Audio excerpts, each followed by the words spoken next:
pessoal, tudo bem com vocês? Aqui é o pastor Bruno Catunda falando, como é que vocês estão? E o tema de hoje é sobre ela, a Bíblia, a Palavra de Deus. Como a gente deve começar a ler a Bíblia? Como interpretar a Bíblia? Qual a melhor versão da Bíblia? Curiosidades a respeito da Bíblia. A gente começa a falar sobre isso agora. Fica ligado e vem comigo. Antes de começar, eu queria convidar você a se inscrever no canal, a compartilhar esse vídeo com os teus amigos, com teus irmãos, porque hoje é dia de falar sobre a Bíblia. E conversar sobre a Bíblia é uma das melhores coisas que existem. Não se esqueça de se inscrever, compartilhar, curtir essa mensagem, deixa teu comentário, qual é a versão da Bíblia que você usa, qual o capítulo, qual o livro bíblico que mais mexe com você, qual passagem bíblica mais mexe com você. E se você tiver curiosidades a respeito da Bíblia, fica ligado, porque esse é apenas o nosso segundo vídeo de estudo bíblico. O primeiro vídeo vai estar aí embaixo para vocês na descrição, o link do vídeo, certo? E agora a gente vai para esse segundo estudo. Haverão outros estudos e é importante que você nos acompanhe nesses estudos. O primeiro vídeo foi sobre as 5 solas. As 5 solas. Vai estar aí embaixo para vocês, vocês vão ver. Amém? De mais nada, meus amados irmãos, a respeito da Bíblia, nós precisamos entender um pouco do seu contexto, quando foi escrita, por quem foi escrita, qual a sua inspiração, que livros ela possui. A Bíblia ela foi escrita por dezenas de homens, a maioria deles judeus, mas que viveram em épocas completamente diferentes, mas houveram homens também de outros povos, como por exemplo Paulo, que tinha cidadania romana também. A Bíblia ela possui 66 livros, a nossa Bíblia cristã evangélica. 39 desses livros estão no Antigo Testamento, também conhecido como Antiga Aliança. 27 deles no Novo Testamento, conhecido como a Nova Aliança. Foi escrito em várias línguas originalmente, no hebraico, no aramaico, no latim, no grego, e isso torna um livro bastante complexo, porém que tem uma única mensagem, não entra em contradição, tem uma consonância incrível, mesmo sendo escrito por pessoas diferentes, todas elas inspiradas por Deus, de épocas diferentes, mas que trazem uma única mensagem. É importante também salientar que nem todo livro da Bíblia ele é igual, apesar da mensagem geral ser apenas uma. Por exemplo, nós temos o Pentateuco, que é o conjunto dos 5 primeiros livros da Bíblia, né? Gênesis, Êxodo, Levítico, Números, Deuteronômio, que é onde está a história da criação, a história da queda do homem, a história do dilúvio, dos patriarcas, da lei mosaica. Nós temos os chamados livros históricos, que é onde está registrada a história, especialmente dos reis, do povo de Israel. Há um livro histórico também no Novo Testamento, que é o Atos dos Apóstolos, que na realidade são atos do Espírito Santo de Deus sobre a sua igreja. Nós temos livros proféticos, profetas maiores, como Isaías, Jeremias, profetas menores, Abacuque, por exemplo, Oséias. Nós temos os evangelhos já no Novo Testamento, Mateus, Marcos, Lucas, João. No Novo Testamento ainda temos as cartas paulinas, que foram as cartas escritas pelo apóstolo Paulo, as cartas universais, como a 1 João, a carta de Judas. Temos a carta aos Hebreus, que não se sabe, ela é tratada um pouco diferenciada, porque não se sabe, enfim, a sua autoria real, né? Se discute, mas não se tem uma certeza absoluta. E temos também os livros chamados livros poéticos, Salmos, Eclesiastes, Cantares de Salomão, Provérbios, e por fim temos os chamados livros escatológicos ou livros que tratam a respeito do final dos tempos, especialmente o livro da Revelação de São João, o Apocalipse, e também um outro livro escatológico é o livro de Daniel, que encontra-se no Antigo Testamento. As curiosidades a respeito da Bíblia, a primeira é a seguinte: a Bíblia ela tem diversos tipos de figuras de linguagem diferentes. Por exemplo, há passagens que devem ser interpretadas, lidas de maneiras figurativas. Há passagens que devem ser lidas de maneira literal. Há passagens que são metáforas, que são comparações. Outras são parábolas, não são, por exemplo, histórias reais, mas foram histórias criadas, muitas das parábolas, por exemplo, criadas pelo próprio Cristo, para que o povo pudesse entender o real sentido da pregação do Evangelho. Então eu tenho aqui, por exemplo, 3 exemplos para vocês, para mostrar a diferença de uma linguagem na Bíblia figurativa, comparativa e uma linguagem literal. Em João, no capítulo de número 10, versículo 9, Jesus afirma: eu sou a porta. Jesus, obviamente, ele não é num formato de uma porta. Essa linguagem, ela não é literal, ela é uma linguagem figurativa. Jesus está dizendo, olha, quem passar por essa porta encontrará pastagem. No mesmo capítulo, Jesus fala, no versículo 11, eu sou o bom pastor. É uma linguagem comparativa, afinal de contas, o povo de Israel daquela época conseguia, ele dava bem com a imagem de um pastor, e Jesus está se comparando a eles, dizendo que ele era o bom pastor que dava a vida pelas ovelhas.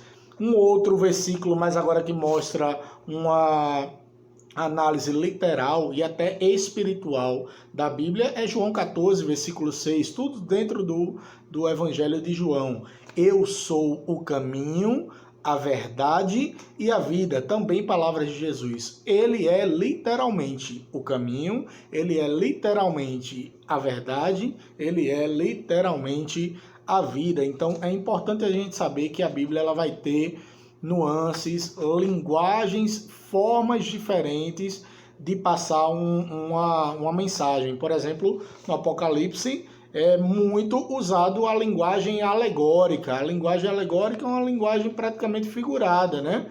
Ele vai falar de diademas, beiças, chifres, coisas que podem não existir no mundo real. Quando eu falo isso, por exemplo, a questão de diademas, obviamente diademas existem, mas os diademas nos chifres de um dragão é algo que é mais figurativo do que palpável no nosso mundo real, no nosso mundo literal. Mas ali ele está falando, obviamente, de demônios, e aí os demônios são reais, são literais, mas foi a forma que Deus revelou a palavra ao seu apóstolo para mostrar como Deus ele pode tratar de diversas formas diferentes. Uma coisa importante que eu quero falar para vocês é que existem vários tipos diferentes de Bíblia, e agora eu falo, obviamente, da nossa língua, a língua portuguesa, né?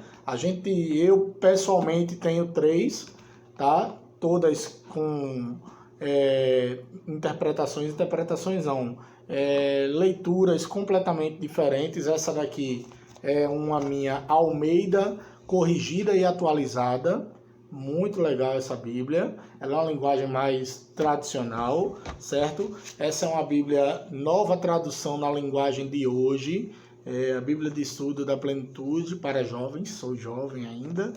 E essa daqui é a Bíblia King James. A King James, ela tem uma leitura mais próxima da leitura original. Muito boa essa Bíblia. Existem outras também, a nova versão internacional, que talvez seja a mais usada atualmente. E tem uma Bíblia muito bacana, conhecida como A Mensagem, que foi escrita ou traduzida por um teólogo chamado Eugene Peterson, já falecido, acho que faleceu no ano de 2019. Eu vou trazer, por exemplo, uma das traduções que ele traz.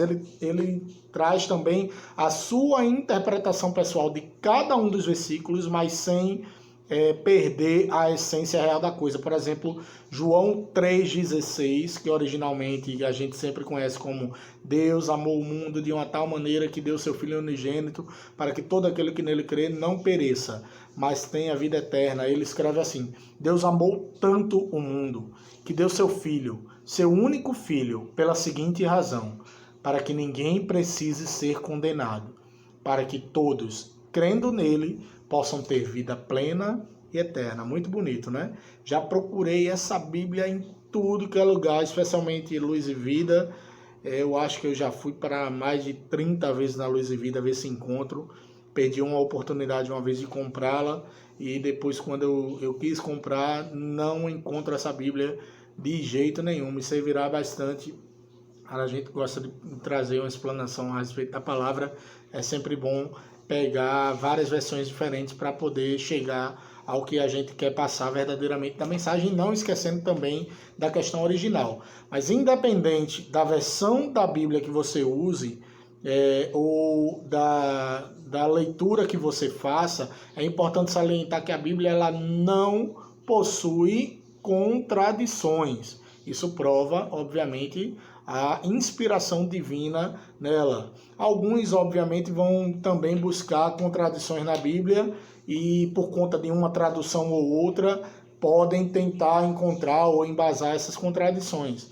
Mas, se você for buscar, principalmente nas línguas originais, você vê que essas contradições caem por terra. Eu vou dar um exemplo.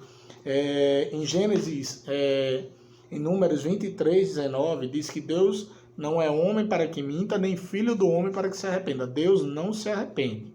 Deus não peca. Deus não se arrepende porque ele não peca, porque ele não erra. Ele tem os seus propósitos, né? Só que em Gênesis, capítulo 6, versículo 6, na passagem que fala a respeito da Arca de Noé, a Bíblia em algumas versões diz que arrependeu-se Deus de ter feito o homem.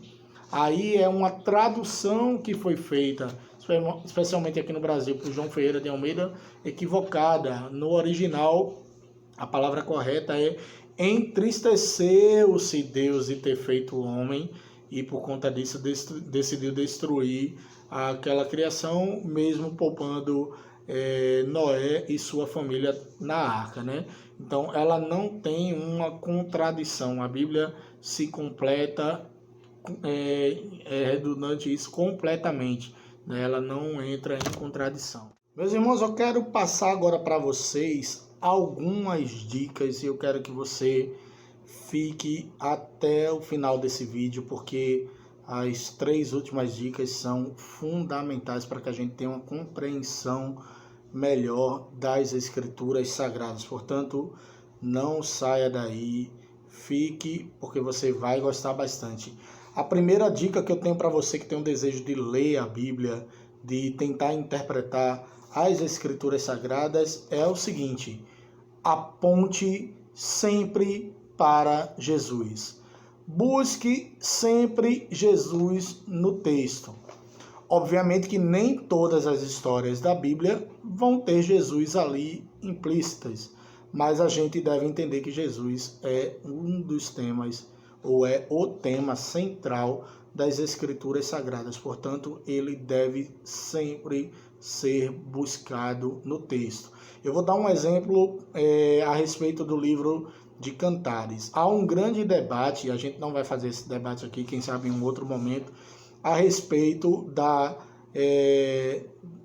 literalidade ou da alegoridade, ou alegoridade, deve ser isso, do livro de Cantares. Ele está falando da relação de um homem com uma mulher, Salomão com uma de suas esposas, ou ele está falando de Jesus, o noivo, com a noiva, conforme está escrito lá em Efésios. Então é um debate que é bastante amplo, bastante grande, que outros teólogos, outros pastores têm buscado trazer, muitas vezes não chegam ao denominador comum. Mas, no geral, busque Jesus nas Escrituras. Jesus estava lá no Gênesis. Façamos o homem conforme a nossa imagem, conforme a nossa semelhança. Veja aí, nossa, né? O Pai, o Filho e o Espírito Santo, o mistério da Santíssima Trindade estava ali presente, e ele se faz presente durante toda a história da Bíblia. Jesus, que lá no final, no Apocalipse, ele revela a João as últimas coisas. Então, Jesus, ele com certeza está descrito em toda. A dica que eu te dou é: pergunte quem escreveu aquele texto, para quem ele escreveu e em que contexto ele escreveu. Isso vai ajudar bastante você a entender qual era o propósito daquele livro, né? Por exemplo, quem escreveu o Pentateuco, Moisés, para quem ele escreveu o povo hebreu, com que propósito. Obviamente, falar da história da criação de todas as coisas, do projeto de Deus sobre a vida do seu povo, como ele escolheu um povo para que fosse seu e passou um conjunto de leis para que aquele povo seguisse e permanecesse na sua presença. Então busque sempre quem é que escreveu, para quem escreveu e em que contexto, em que época escreveu aquele determinado livro. Dica, e isso eu queria mais jovem ter visto essa dica, alguém dando, porque eu durante muito tempo me preocupei em ler a Bíblia inteira. Já li a Bíblia inteira, mas durante muito tempo eu busquei de forma desorganizada ler a Bíblia inteira.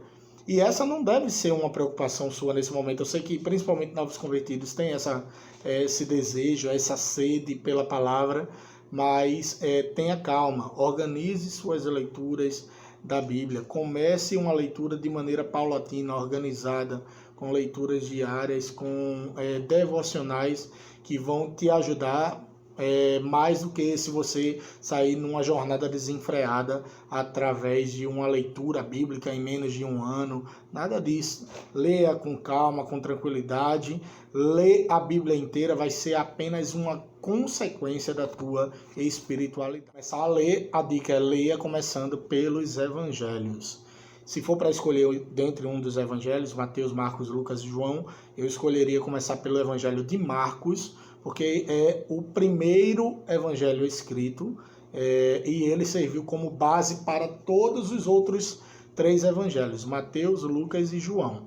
Então, o evangelho de Marcos é quem dá o norte a respeito da leitura, e obviamente que os evangelhos apontam puramente para Jesus. É o momento em que Jesus estava vivo, nasceu, morreu por cada um de nós, ressuscitou e derramou a promessa do Espírito Santo sobre as nossas. Uma vez, não vá com muita sede ao pote, certo? Tem gente que quer começar a ler a Bíblia pelo Apocalipse.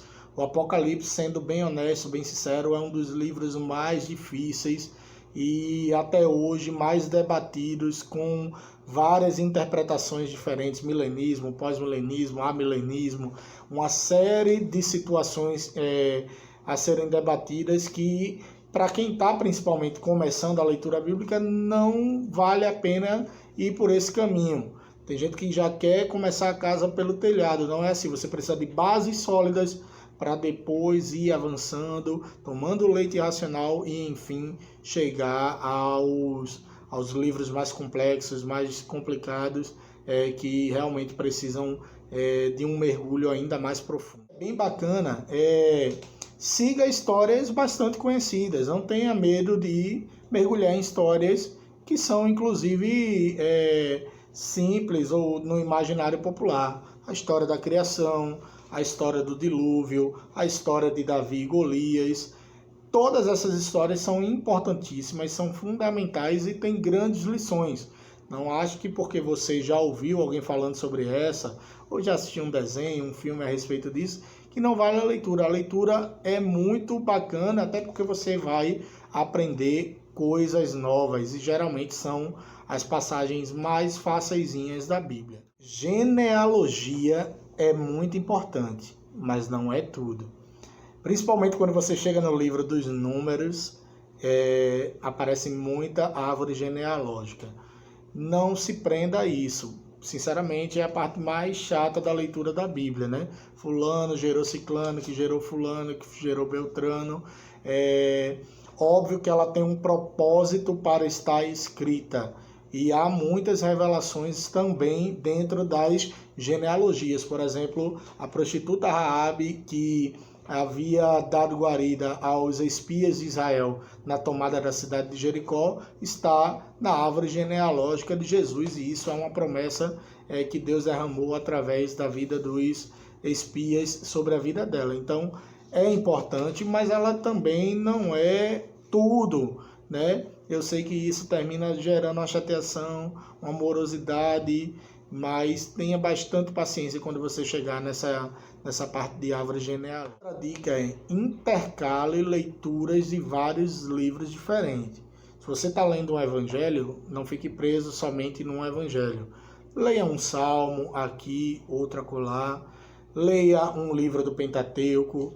Leia ao mesmo tempo uma carta paulina. Você não precisa seguir necessariamente a mesma lógica que a Bíblia tem hoje. Você pode buscar várias alternativas a que você encontre mais conforto para a tua leitura. Essa dica é muito legal e ela é bem recente. Os grupos de WhatsApp são muito importantes na leitura bíblica. Portanto, não fique chateado com o teu irmãozinho que manda versículos todos os dias. Isso é muito importante. Geralmente, os versículos enviados em grupo de WhatsApp ou postados em redes sociais são versículos chaves. Principalmente para quem gosta de memorizar versículos, eles são fundamentais. Não deixa de ler e não deixa também de mandar a palavra para outras pessoas. A dica é de suma importância. A leitura devocional é importantíssima.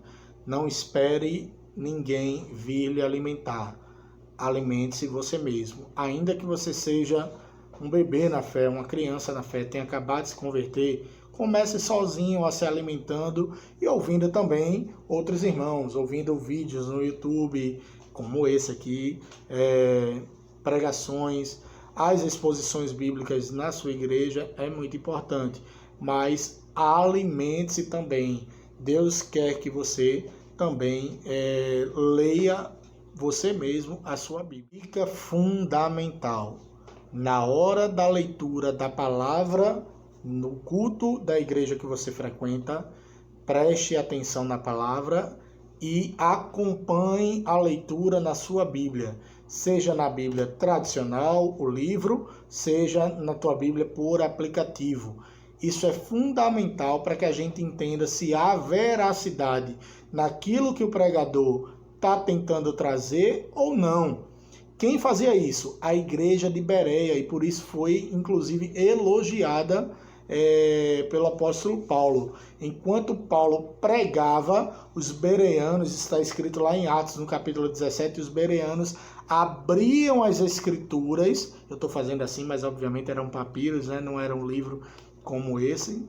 Aqui já foi o Gutenberg, o inventor da imprensa, que criou, mas eles acompanhavam a leitura bíblica para garantir se aquilo que o pregador estava pregando realmente estava nas escrituras ou não, né? E obviamente é importante que você faça essa análise. Agora, as duas últimas dicas que eu disse para vocês que seria importante. A primeira delas é: leia outros livros, mas jamais esqueça, a Bíblia é insubstituível. Existe hoje em dia, por exemplo, o Pão Diário. O Pão Diário traz versículos e reflexões diárias para os 365 dias do ano. Aquilo é legal, muito bacana, principalmente para quem está iniciando.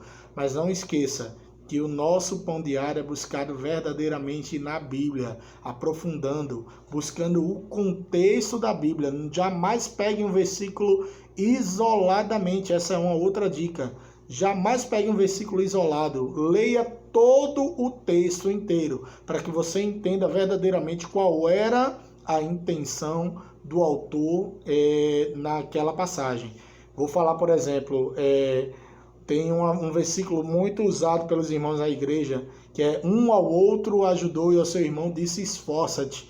E os irmãos dão glória e acham isso bonito. Mas isso poderia ser substituído por um versículo que é importante que não seja um só. É importante que hajam dois, porque um cordão de 3 dobras, ele é inquebrável.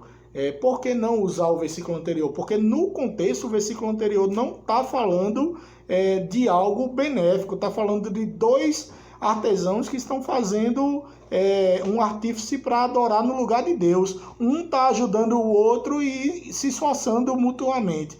E os irmãos usam um versículo que na realidade está falando sobre idolatria pagã para como se fosse a adoração ao nosso Deus. Então é importante ter esse cuidado. E a última dica fundamental e final para vocês na dúvida, fique com a Bíblia. Na dividida entre uma informação e outra, escolha a Bíblia. Ela é a verdadeira revelação da palavra do Senhor. Aliás, Deus é a palavra. Jesus é o verbo que se fez carne e habitou no nosso meio. Ele é a palavra encarnada que habitou em nosso meio e hoje nós temos acesso à salvação por causa disso. Agradeço a todos vocês, espero que tenham gostado desse estudo. A gente já está preparando outros estudos e espero que vocês deem sugestões aí de temas do que a gente pode abordar. Que Deus abençoe vocês, não se esqueçam de se inscrever no canal e não esqueça, jamais deixe a palavra, o Evangelho da Verdade, puro e simples, por absolutamente nada. Não troque a palavra de Jesus por nada. Que Deus te abençoe em nome de Jesus.